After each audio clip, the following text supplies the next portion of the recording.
coming to you from the Chai Center, and welcome to the Chai Academy. We are in the midst of a course called Jewish Ethics and Beliefs, and once again, each class is self-contained, so if you're tuning in for the first time, it is no problem. You will be able to understand the full class without having to hear the previous class or classes, and this is true. This is true of all the classes. So today's class, today's discussion is going to be about non-Jews and their code. So we know I know, you know, those who have heard me speak in the past.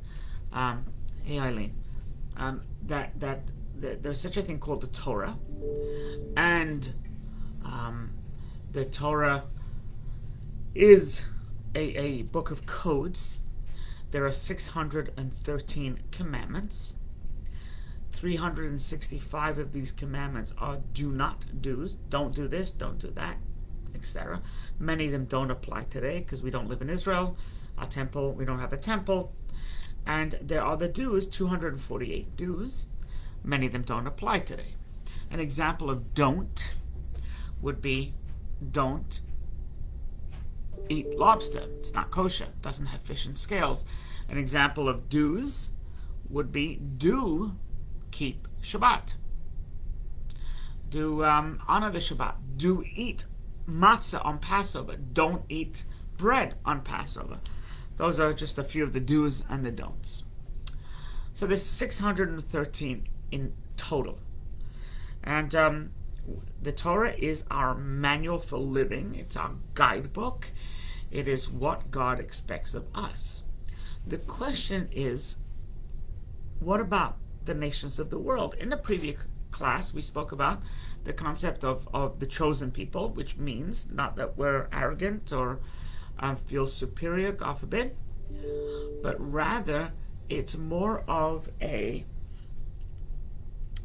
we have a certain responsibility to bring monotheism into the world, ethics and values, etc. God bless Mordechai. Safe trip. So what about non-Jews? What do they have? What code do they have? And also, what is our responsibility as Jews vis-a-vis non-Jews, Gentiles, in terms of their code?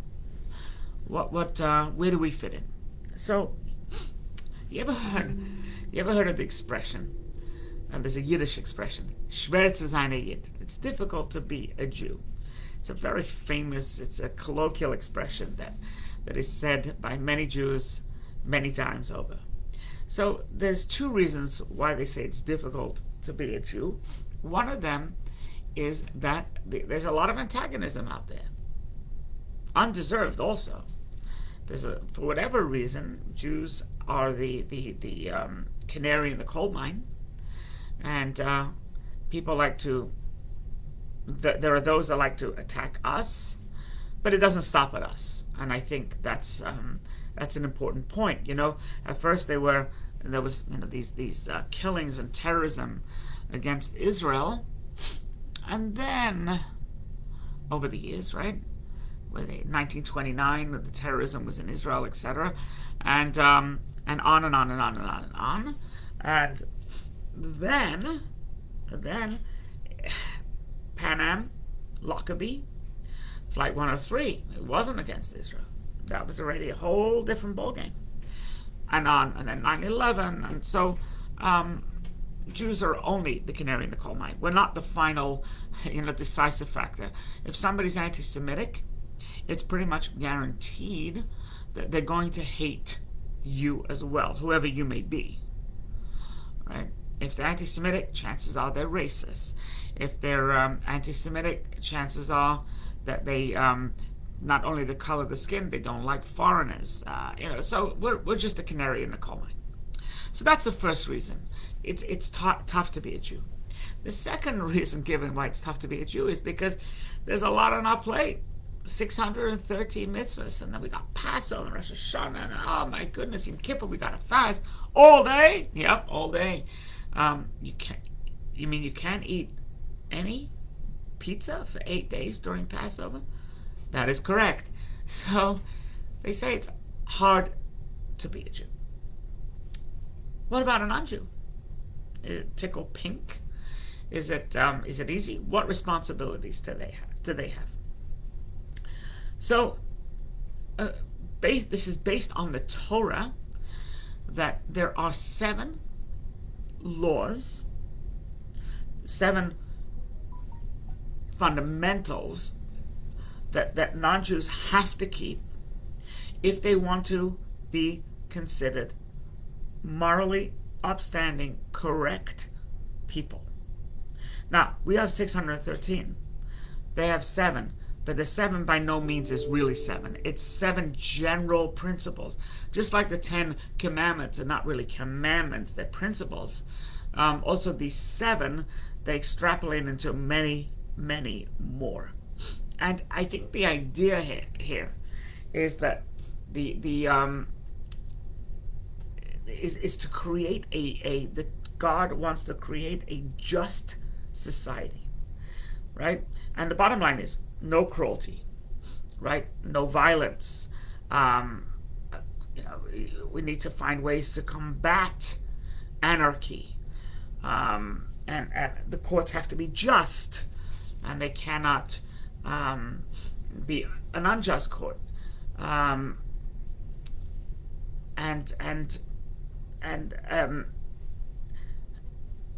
they on and on and on and on. So let's talk about the seven Noahide laws, and yes, it's an obligation upon everyone, Jew and non-Jew, to be a facilitator to help these laws being kept. These laws are the basis of a upright moral society, and it's the only way society can function.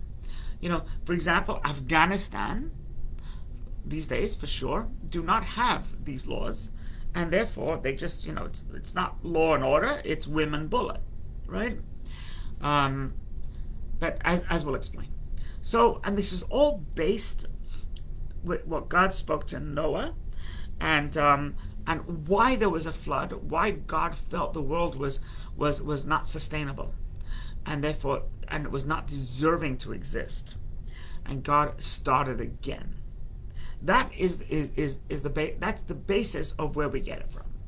So, the first one is all peoples, Jew and Gentile, cannot deny that there's a God. Right? It doesn't mean you have to be happy with there's a God. It doesn't mean you have to be happy with every and any decision that's made. It's you can check out my blog this week. I discuss how about when God doesn't listen to our prayers, but that's for a different class. But you can't deny there's a God. You cannot resort, Jew, Gentile, doesn't matter. You cannot resort to idolatry. Some way, shape, or form, it has to be connected to God. If it's not connected to God, and then it's an idol. So if a person negates God completely, which, an atheist, but I don't know. Are there, is there really atheists out there? The expression is no atheist in a foxhole, but to worship nothing, by the way, is probably worshiping. You are probably worshiping God, in some ironic way. But to worship something that is absolutely not godly, wood and silver, a stone, or Zeus or the sun, that would be considered idolatry. And everybody is told, Jew, Gentile, the 7.5 billion people in the world are commanded to believe in God. And that is the first Noahide law. Why? So I think the answer is, if we believe in a power, a cosmic power that sees all and hears all and is involved power, that will make us just better people, that we aspire to be better people. If there's no consequences to our actions, if there is no God, no benevolent God who's going to reward or punish, and it's just nothing, we just leave it up to our own selves, then the world cannot exist. Right? You just cannot exist. A godless society is a doomed society. Right? And I think we've seen this in Soviet Union, the former Soviet Union. I think we see this in China. There's a reason why the Uyghurs in China are being tortured, and it's really, I heard someone speak on it. It's terrible. It's a godless society. It's a godless society. So therefore, somebody in China, I don't know whom, decides that, okay, these people we don't like, and we got to eradicate them. Hitler lived in a godless society. Those that are destroying the Uyghurs, the Muslim population, I believe in South China, are godless. The former Soviet Union, Stalin, was a godless government. The United States, in God we trust. It's a whole different ballgame. Right? So the United States has it correctly. I think the Church of England is based on belief in God. That has it. And I think most Western societies are very in tune. So that would be the first one. The second one is, you can't curse God. Right? We may not understand. We can't use God's name in vain, true, but we also can't curse God. You can't use blasphemy. Can't be blasphemous. Cursing God shows actually weakness, and it shows weakness. It also shows a lack of thanks. It shows just a bad attribute, because if you curse God, then you'll curse others, which is probably relatable to the first one also. If you don't believe in God, then you believe in nothing. So a person is not you can't be blasphemous. You can't, and the Frisco Kid, right? There was the cowboy was always saying, God, and he was saying, don't say that, but it's not just for Jews. So, the rabbi was saying it to the cowboy, but truth be told, you cannot say. So the term actually, God, it, darn it, whatever, is not appropriate. Not appropriate, just not. The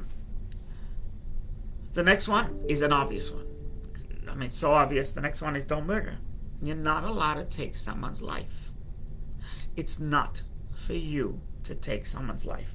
This is true. The Jews were told in the Ten Commandments, the Noahide Laws, do not murder, do not kill somebody. And in fact, in the Noahide Laws, it's even harsher than it is in the Decalogue. To Noah, God said, you take someone's life, I'm going to hunt you down. Nefesh adreshenu. I'm going to get it back from you. I'm going to that is considered, we cannot play God. We must not play God. So the question is, if we can't play God, are we allowed capital punishment? So the answer is, the Torah does believe in capital punishment, but they say the amount of times capital punishment was actually doled out with the Beth Din. It was once or twice in 70 years. In order to actually kill somebody, which they did, it was done, but it was very, very few and far between. And of course the concern is, you don't want to kill somebody, an innocent person, right? You don't want to, that's why there's the whole innocent project and Marty Tancliffe, and you don't want to kill somebody, you don't want to put to death somebody. Didn't. So therefore, in the Beth Din, it had to be so, the T's had to be crossed, every T. Every I had to be dotted. There had to be witnesses. There could be no circumstantial evidence. Had to be witnesses to every part of the killing, and then the Beth Din. But if a witness looked away or looked at another witness and said, "I didn't see, the actual act," they would not put the murderer to death. So taking somebody's life is you're playing God, and God said, "I don't appreciate it. I don't want it." Do not take somebody else's life. You're not allowed to, right? Is prison okay? Prison in the Torah, by the way, is also frowned upon. Prison is not just yes, a dangerous person, but otherwise, there's got to be other ways to make amends, because there's a lot to be learned in prison. A lot of bad, negative attributes, tricks, bad habits one can pick up in prison. And also, I think it's proven that the rate of recidivism, where a prisoner comes back to prison after being freed, is very high. So it kind of doesn't work. So there are other ways, but it's not for now. The next one is, one cannot engage in incestuous, adulterous relationships. It's marriage is sacrosanct. One man living with one woman is holy. A few people living together sexually is not holy. It's just unholy. And by the way, and this when I say that the 7 Noahide laws, there's so much to this. So there's incestuous. There's certain relatives you're just not allowed to sleep with. Obviously, a man can't sleep with his mother, and a woman can't sleep with her father. But we have to worry about the uncles and the aunts, and we have to worry about these, if somebody's married, a married woman, we have to be worried about sleeping with the mother-in-law's mother, grandparent. There's so many that would be considered incestuous. So it is, and it's just, it's revolting. It's revolting. And by the way, this is another one of the reasons why God destroyed the world during Noah's times, is because there was a woman that was married. There was no respect for a married woman. And they just I like her. And there was just, that nobody cared. Maybe the husband cared, and maybe the woman cared. She didn't want to be raped. But it was kind of, everybody looked away, and it goes back to living in a godless society. You can't do that. I don't know if you know this, the British did terrible things to the Scottish. One of the terrible things they did to the Scottish was, they called it prima nocta. If a woman wants to get married in Scotland, she has to offer herself first, for the first time, the first night, prima nocta, to a British nobleman, and then she can sleep with her honeyboo. This would be incestuous, adulterous. It would come under one of those banners. And you can't just sleep with whomever you want to sleep with. And you cannot sleep with an animal, and you cannot, do all these perverse types of things you can't. Sex has to be loving. And it has to be with somebody you love, and it has to be. So, society, actually, premarital sex is we've come a long way from there, but premarital sex is nothing compared to incestuous and adulterous. Premarital sex is considered actually a minor infraction compared to incestuous and adulterous. And by the way, here's I think is something important to point out, that if two people get married and they decide to go separate ways, well, before any of them sleep with somebody else, they have to get a divorce. And if they're Jewish, they have to get a get.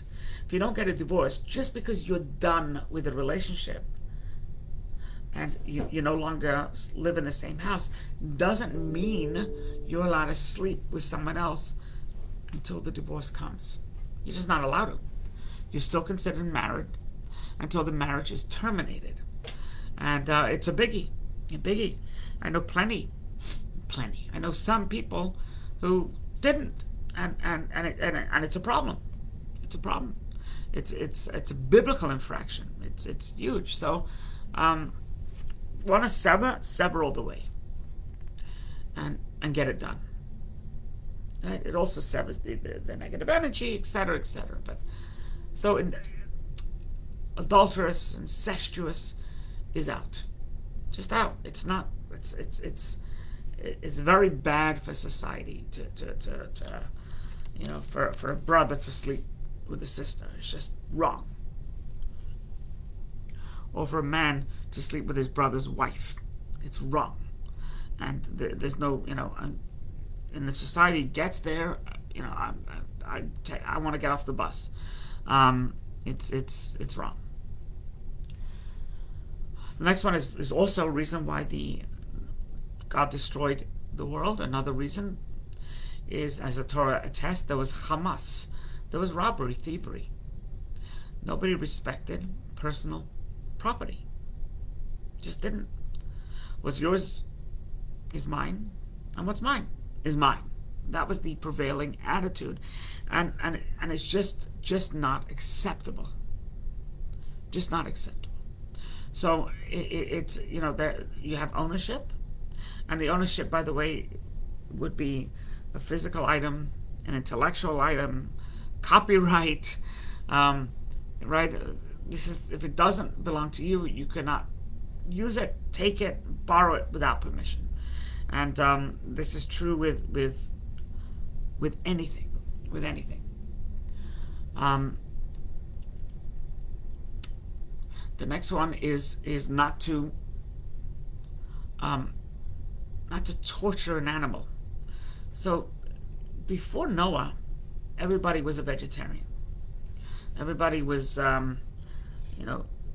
enjoying edamames and cotton candy, grapes, our tofu, firm tofu in artesian well water. It was only after the flood that God gave permission for us to eat fowl and meat. Until then, we were pretty much vegans.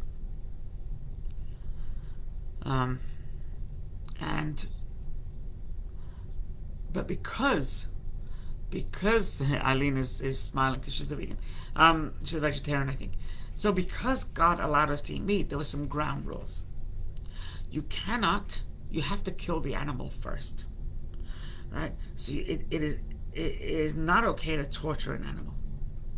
It's not okay, and if you're going to hunt, it's not okay to shoot an animal with buckshot, because that tortures the animal.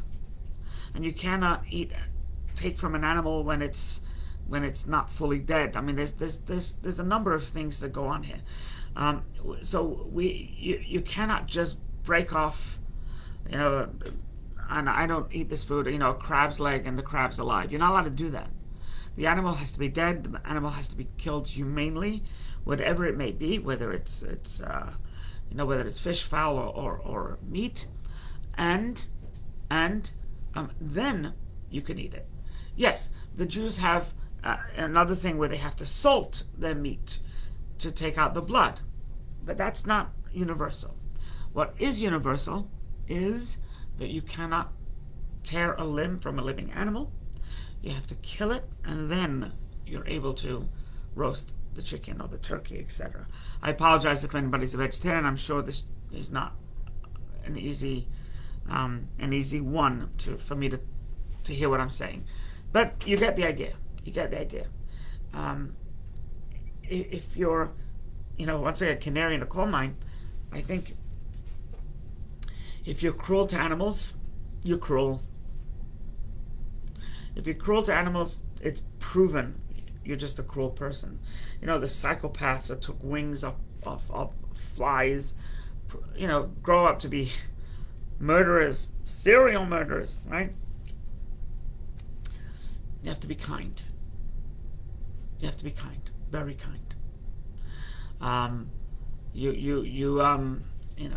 Whatever you do, you have to have compassion, right?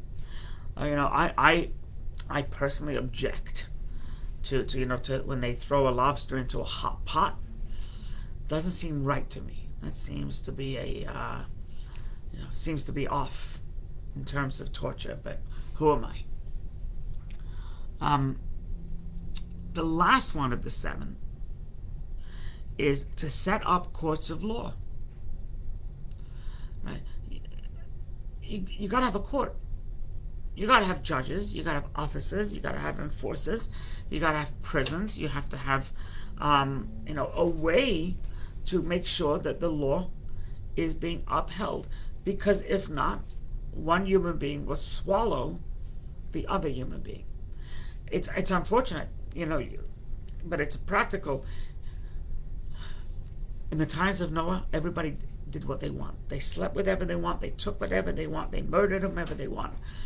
To me, it's actually a big, it's dissing the human race, right? You really, it's a terrible thing to say that without a court of law, behave without. I'm not talking about, crossing a lane without putting on the blinker. I'm not talking about that. Court of law and those type of tickets, whatever. I'm talking about basic menschlichkeit, living together.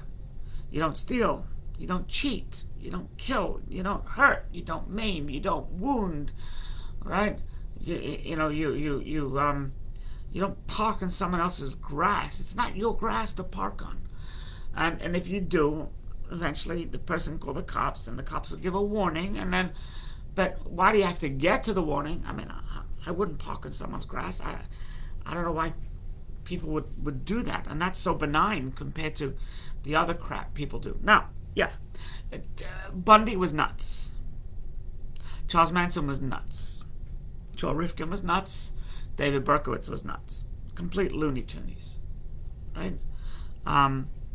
But how about those that take advantage of a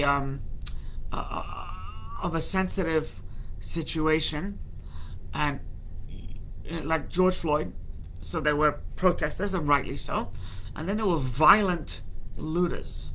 Now I'm told in California you can't say the term looter; it's not respectful. I don't know why it's not respectful, but undocumented shoppers, I don't know what to call them, but that's you can't steal because you're angry at a verdict. Because of what one officer did, therefore you resort to violence and steal. I get protest.